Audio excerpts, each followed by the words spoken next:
Hey, what's up, guys? It's Reed Young, aka Shuda here. I'm bringing you a pretty sweet five-handed hand that one of my friends, Tim, sent me. And if you guys don't know Tim Mina, he is a sick middle stakes player and high stakes player who just makes crazy reads all the time. And he sent me this hand and my head kind of exploded. So I wanted to show it to you guys because it's pretty sweet, and I think we can learn a lot from it about some thin value bets and what to do in tricky spots. So Tim's on the button here with ace-jack suited, and he just calls the raise. I think that's fine a lot of the time. It's a decent hand also to kind of call if one of the blinds squeeze, or you can shove, or you have a lot of options with ace-jack. You also protect your range, so if you are playing a bunch of weaker aces or weaker jacks in this spot, having a hand like ace-jack suited really helps, when you make those strong top pair hands and you're pretty happy calling down three streets. Like on this board, on almost really any run out, we're pretty happy to call down all three streets and expect to see, queen-jack suited or king-jack a lot of the time. So anytime someone's value betting, we're in a good situation.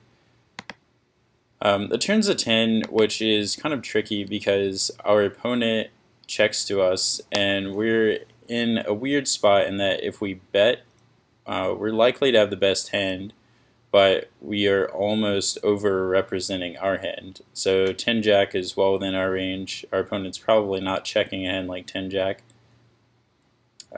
Much more likely a pair plus draw type hand. You'd probably just go ahead and barrel off a hand like king queen or ace king, ace queen. A lot of people in middle stakes kind of default to the front end aggression.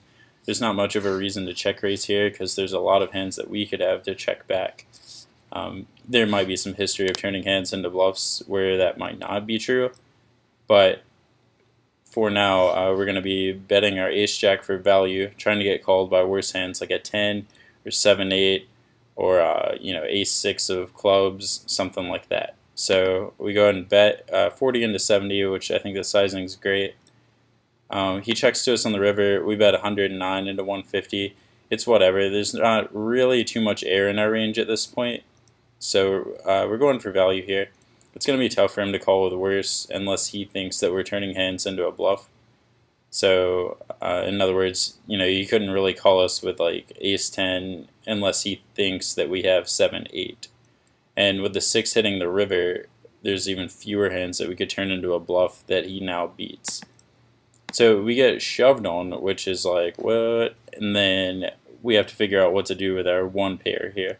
So the question I think we should start out asking ourselves is, will he play a hand like 8-6 this way, or would he play a hand like ace-jack of clubs this way? It's pretty likely that he might only shove nut flush draws on the river. If that's the case, he doesn't represent really any nut flush draws, just assuming he would bet ace-jack of clubs on the turn. So I want to present this hand in kind of the way of a problem and ask you guys how often this player has to be check raising all in as a bluff for us to have a profitable call here. Alright, I will see you guys in the comment section and on the forums. And if you like the video, hit the like button. It really helps me out a lot. Thanks, guys.